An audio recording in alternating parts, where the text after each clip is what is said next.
L'escale, ça sera dans quelques instants. Pour l'instant, on va parler de l'équipage. Un équipage un petit peu particulier aujourd'hui, puisqu'on va parler de la Fédération française de voile, en la personne de son vice-président et président de la classe M34, Henri Bacchini, qui est avec nous. Bonjour Henri. Bonjour. On est ravis de vous avoir avec nous. Justement, on est à mi-parcours de ce Tour de France à la voile 2013.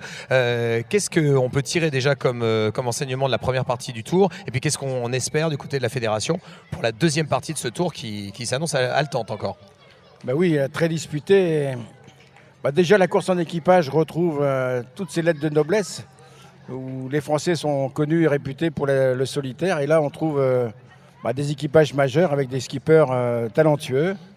Bon, il y a un Franck Hamas, on comprend pourquoi il a gagné la Volvo Cup, qui est la plus grande course en équipage au monde. Et il est toujours pertinent et il a un sigma d'erreur. La voile, c'est un sport où toutes les erreurs se payent. Et celui qui, à la fin, a fait le moins d'erreurs, c'est toujours celui-là qui gagne. Donc Franck a un leadership. Par contre, on peut voir la montée en pression à la fois de Sodebo, qui est maintenant dans le match, de Crédit Mutuel Bretagne Elite. Avec Nicolas Troussel.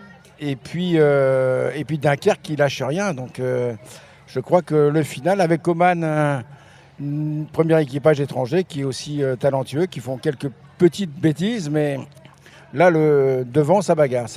Oui, effectivement, ça bagarre. Et puis, j'ai l'impression surtout que cette présence de gros équipages fait qu'on monte en niveau. On a l'impression vraiment qu'on a des régates qui, à chaque fois, sont vraiment âpres et ça se bat à tout instant. Et même s'il y a des victoires à la fin pour Franck, il n'y a pas une suprématie, une domination totale. Hein. Non, c'est pas une domination absolue. Et puis, dans beaucoup d'équipages, il y a des garçons talentueux. Avec Thomas Covid sur Sodebo, on a les 3 meilleurs match racers français top niveau mondial qui ont été respectivement 2e et 3e dans le championnat du monde. Un garçon comme Jean-Baptiste Bernaz est venu, qui est le meilleur laseriste français, 2 fois sélectionné aux Jeux Olympiques, qui est venu renforcer le TPM, mais on a vu tout de suite qu'il mettait du rythme dans le bateau. Donc au-delà de la course au large, cette épreuve attire les talents de la voile française, qu'ils soient de course olympique, qu'ils soient de match racing, qu'ils soient de grandes courses océaniques. Et ça, c'est remarquable. Avec des jeunes Normands en tête du classement amateur, il faut le souligner, parce que c'est des jeunes issus des filières espoirs de la Fédé. Donc ça, c'est important. Ça, c'est important parce qu'une fédération qui ne fait pas de détection, on voit le foot avec les moins de 20 ans actuellement, et une fédération qui est condamnée à perdre. Donc nous avons pris à bras le corps ce renouvellement d'équipage.